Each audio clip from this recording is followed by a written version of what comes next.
Square is equal to एक ज़िले का मुरब्बा जमा दूसरे ज़िले का मुरब्बा। एक ज़िला है हमारे पास ओ एम और दूसरा ज़िला है हमारे पास एम आर। तो ओ एम का स्क्वायर प्लस एम आर का स्क्वायर। अब जो कीमत है खाली आपको उसके अंदर पुट करना है। ओ आर है हमारे पास 10 और ओ एम है हमारे पास 5 और हमें एम आर पता करना है। तो एम आर को वैसे ही छोड़ देंगे और जो स्क्वायर है वो तो आते ही रहेगा। 10 का मुरब्बा होता है 100, 5 का मुरब्बा होता है 25 और ये एम आर का स्क्वायर वैसे ही रहेगा। अब हमें क्या करना है, ये जो 25 है इसको इस साइड लेके जाना है। तो ये 100 में से आपको 25 निकालना पड़ेगा और यहाँ क्या बच जाएगा, खाली एम आर स्क्वायर। अब आप 100 में से 25 निकालिए, आपको मिलेगा 75 और एम आर स्क्वायर वैसे ही रहेगा। अगली स्टेप में क्या करेंगे, स्क्वायर को उस साइड भेज देंगे हम। तो जब स्क्वायर उस साइड चले गए तो बन जाएगा अंडर रूट, यानी क्या, स्क्वायर रूट ऑफ 75। अब हमें क्या करना है, इसके टुकड़े करना है। 75 कैसे होगा, 25 या 75 होता है। ऐसा हमने इसके लिए किए, 25 किसका मुरब्बा है, 5 का, तो हमें 5 बाहर मिल जाएगा। इसके लिए हमने 75 के ऐसे टुकड़े किए। तो ये 25 के बदले में 5 बाहर आ गया और अंदर कितना बचा, खाली 3। तो 5√3 और ये क्या हो जाएगा, सेंटीमीटर, यानी कि सम में दिया है तो हमें यहाँ पे सम लिखना पड़ेगा।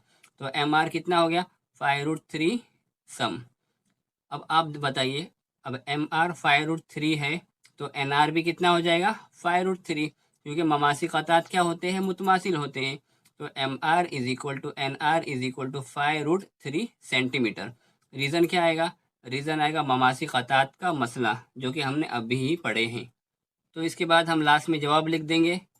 क्या आ जाएगा, ममासी क़तात की लंबाई 5 + 3 सम है। अब देखते हैं सवाल नंबर 2 क्या है। एंगल एम आर ओ की पैमाइश किधर है, एंगल एम आर ओ, यानी हमें ये वाला एंगल बताना है। तो इसके अंदर आप क्या करेंगे, टेन का यूज़ करेंगे। यहाँ पे आपने 9th में पढ़े थे साइन कॉस टेन, तो आपको यहाँ पे टेन का यूज़ करना पड़ेगा। टेन का फॉर्मूला क्या होता है, मुकाबिल का ज़िला बटे मुतसल्ला ज़िला, यानी कि 90 से चिपक के। तो हमें यहाँ पे टेन का यूज़ करते हैं। तो tan angle M R O, angle M R O कहाँ पर है, देखिए ये एंगल एम आर ओ, ये वाला एंगल है।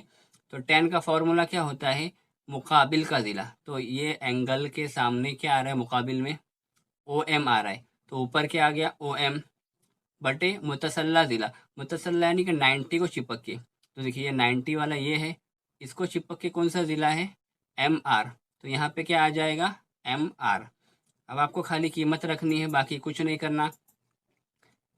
ओ एम कितना है, ओ एम है आपके पास 5 और एम आर कितना है, एम आर है 5 + 3।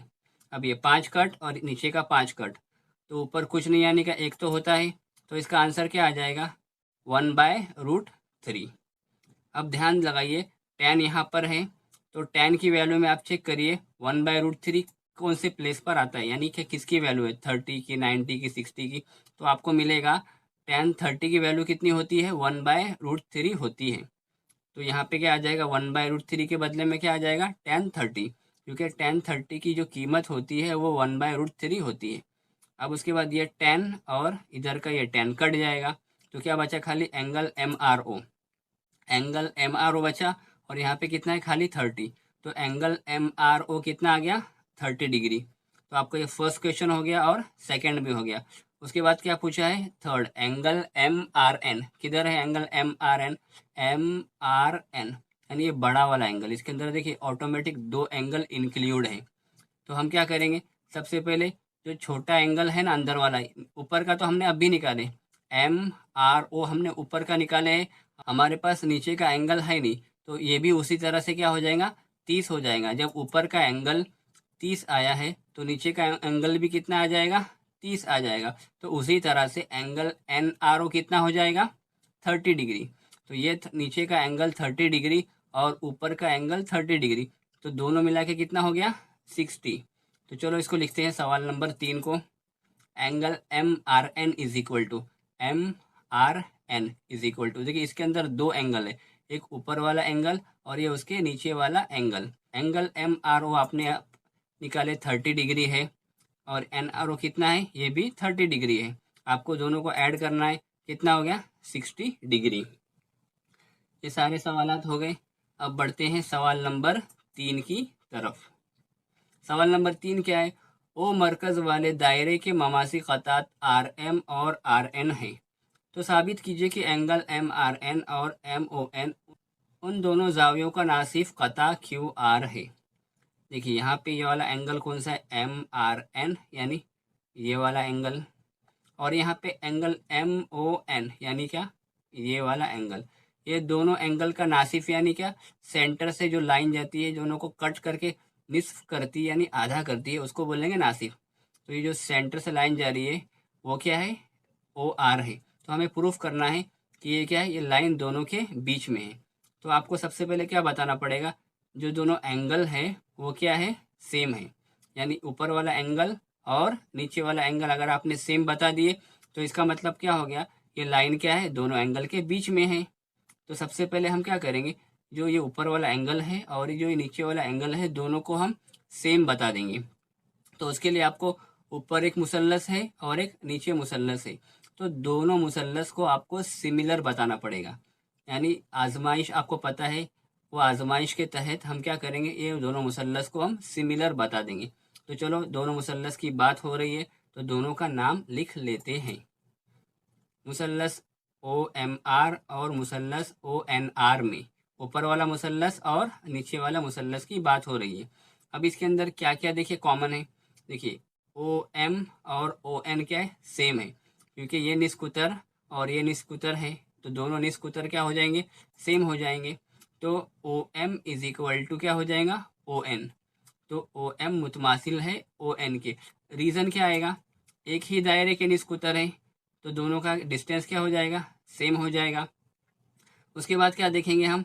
देखिए ये एम आर और एन आर क्या हो जाएगा? सेम हो जाएगा, यानी मुतमासिल। एम आर मुतमासिल है एन आर के। क्यों ऐसा हुआ? हमने मसला देखे थे। कौन सा मसला था? ममासी क़तात का मसला, कि दायरे के बैरून से हम कोई भी दो ममास खींचेंगे, दोनों क्या होते हैं? मुतमासिल होते हैं। तो इसका मतलब एम आर और एन आर क्या हो गया? सेम हो गया। उसके बाद हम देखिए ये जो बीच की लाइन है ओ आर, तो जो ओ आर है ये ऊपर वाले मुसल्लस के अंदर भी है और नीचे वाले मुसल्लस के अंदर भी, यानी क्या? कॉमन है वो। तो ये ज़िला क्या है? कॉमन है। तो ओ आर मुतमासिल है ओ आर के। रीज़न क्या आएगा? मुश्तरक ज़िला। तो देखिए ये भी ज़िला है, ये भी ज़िला है, ये भी ज़िला है। इसका मतलब क्या हो गया? ज़िल ज़िल ज़िल आजमाइश की बिना पर ये दोनों मुसल्लस क्या हो गए? सिमिलर। रीज़न क्या आएगा? ज़िल ज़िल ज़िल आजमाइश। अब एक बार जब ये ऊपर वाला मुसल्लस और नीचे वाला मुसल्लस दोनों सेम आ गए, मुतशाबा मुसल्लस के नज़ीरी ज़ाविये भी क्या होते हैं? सेम होते हैं। तो ये वाला एंगल और ये वाला एंगल क्या हो जाएगा? सेम हो जाएगा। तो आप लिख लीजिए angle M R O is equal to angle N R O. इसका रीज़न क्या आएगा? मुतशाबा मुसल्लस के नज़ीरी ज़ाविये। अब ये एंगल सेम आ गया, तो आप डायरेक्ट बोल सकते हैं जो बीच की लाइन है ओ आर, वो क्या है? नासिफ है। एंगल एम आर एन और एंगल एम ओ एन, इन दोनों जावियों का नासिफ क़ता ओ आर है। चलो बढ़ते हैं सवाल नंबर 4 की तरफ। सवाल नंबर 4 क्या है? 4.5 निस्फ कुतर वाले दायरे के दो ममासी क़तात एक दूसरे के मुतवाज़ी हैं, तो बताइए कि उन दो ममासी क़तात के दरमियान कितना फासला है। यहाँ पे जो फिगर दिख रही है ये हमने बनाई है, तो आपको भी एग्ज़ाम में बनानी पड़ेगी। ये शक्ल क्वेश्चन में है नहीं। तो चलो क्या क्या दिया है? दो ममासी क़तात हमारे पास, मान लीजिए एक सर्कल है। पहला ममास ऊपर है, ममास, ठीक है। दूसरा ममास क्या है? नीचे है। दो ममासी क़तात हो गए। और हमें क्या बताना है? दो ममासी क़तात एक दूसरे के मुतवाज़ी हैं। मुतवाज़ी यानी क्या? सेम डायरेक्शन में। ये भी उसी डायरेक्शन में है और ये भी क्या है? उसी डायरेक्शन में। दोनों के एक दूसरे के मुतवाज़ी हैं। हमें उन दोनों के दरमियान का डिस्टेंस बताना है। तो डिस्टेंस बताने के लिए हमें पहले बताना पड़ेगा कि जो P है और ये Q है, ये क्या है? डायमीटर है, यानी क्या? कुतर है। PQ क्या है? कुतर है। अब कुतर बताने के लिए सबसे पहले आपको यहाँ जो एंगल दिख रहा है POS, ये आपको 90 बताना पड़ेगा। उसी तरह से QOS, ये भी क्या बताना पड़ेगा? 90। यानी दोनों मिला के आपको 180 होना चाहिए। जब ये 180 हो जाएगा तो हम डायरेक्ट बोल सकते हैं कि PQ क्या है? कुत्र है, क्योंकि स्ट्रेट जो लाइन होती है उसका जो डिग्री कितना होता है 180 का। तो हमें जो ये सेंटर का दिख रहा है क्या, ये आपको दोनों मिला के 180 प्रूफ करना है। तो चलो प्रूफ करते हैं। सबसे पहले जो दिया हुआ है हम वो लिख लेंगे। हमने क्या किए, ममास टीपी और ममास आरक्यू दायरे पर दो नुक्ते पी और क्यू पर कता करते हैं। तो ये ऊपर वाला जो ममास है और जो नीचे वाला ममास है वो क्या है, पी पर और क्यू पर कट कर रहे हैं। उसके बाद और क्या दिया हुआ है, और हमने क्या किए, निष्कुतर ओपी और निष्कुतर ओक्यू को हमने क्या करें, ड्रॉ किए। तो ओपी और ओक्यू को हमने क्या कर लिए, खींच लिए। उसके बाद देखिए आपको पता है ये ममास है, तो जो ममास होता है वो दायरे पर क्या होता है, दायरे के निष्कुतर पर उमूद होता है। उसके बाद देखिए एंगल ओ पी टी यानी कि ये वाला एंगल ये 90 डिग्री का हो जाएगा, क्योंकि ये क्या है, ममास है और ये है निष्कुतर। तो निष्कुतर के ऊपर ममास क्या होता है, एकदम स्ट्रेट होता है यानी कि उमूद होता है। तो ये ऑटोमेटिक कितने हो जाएगा, 90 डिग्री का हो जाएगा। तो इसका नाम लिख लीजिए आप, angle O P T. Angle O P T कितना हो गया, 90 डिग्री। इसका रीज़न क्या आएगा, इसका रीज़न हम जानते हैं, हमने मसला पढ़े थे, क्या नाम था उसका, ममास निष्कुतर मसला। अब अब ये एंगल 90 डिग्री का हो गया, तो ये भी ऑटोमेटिक 90 डिग्री का हो जाएगा। आपको पता है दाखला जाविया दोनों मिला के 180 होती है, तो ये 90 आ गया, तो ये भी कितना आ जाएगा, 90। तो एंगल एस ओ पी की तरह एस ओ पी ये कितना हो गया, 90, यानी हमारा आधा काम हो गया। ये एंगल कितना हो गया, 90 का हो गया।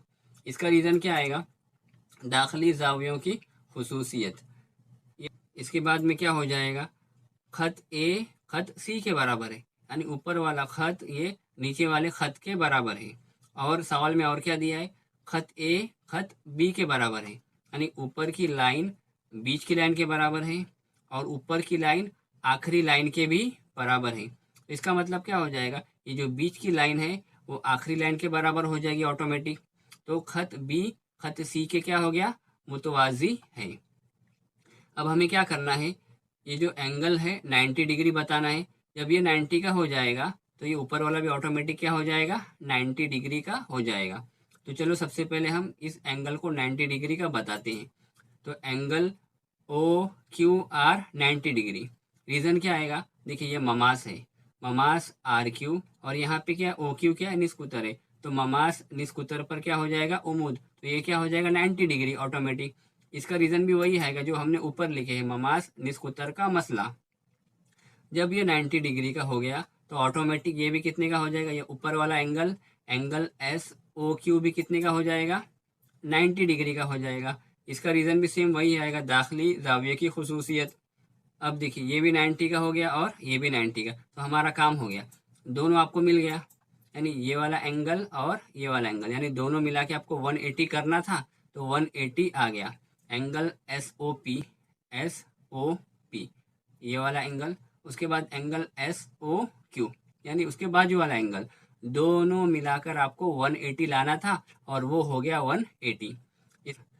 इसका मतलब क्या हो गया, दोनों शुआएं क्या अपोजिट डायरेक्शन में है, यानी शुआ ओ पी और ओ क्यू क्या एक दूसरे के अपोजिट है, क्योंकि 180 डिग्री क्या होता है, एक दूसरे के अपोजिट है, यानी 90 इस साइड और 90 उस साइड। तो इससे हमें क्या बात मालूम पड़ रही है कि पी क्यू क्या है, उत्तर है। ये 90 डिग्री इस साइड है और ये 90 डिग्री इस साइड है, और ये निष्कुतर तो सवाल में दिया ही हुआ है, हो गया आपको लिखना है। इसलिए पी क्यू क्या है, कुत्र है। तो पी क्यू जब कुत्र हो गया तो आपके सवाल के अंदर आपको निष्कुतर दिया हुआ है, निष्कुतर कितना है 4.5, तो कुत्र कितना हो जाएगा, देखिए कुत्र बराबर क्या होता है, 2 ज़रब निष्कुत्र, यानी डबल करना है आपको, जो निष्कुतर है उसको आपको डबल करना है, तो कुत्र आपको मिल जाएगा। तो 2 ज़रब निष्कुतर, 2 वैसे ही रहेगा, निष्कुतर कितना है 4.5, तो आपको 2 से 4.5 को मल्टीप्लाई करना है, तो लास्ट में क्या जवाब मिलेगा आपको, आपको मिलेगा 9 सेंटीमीटर।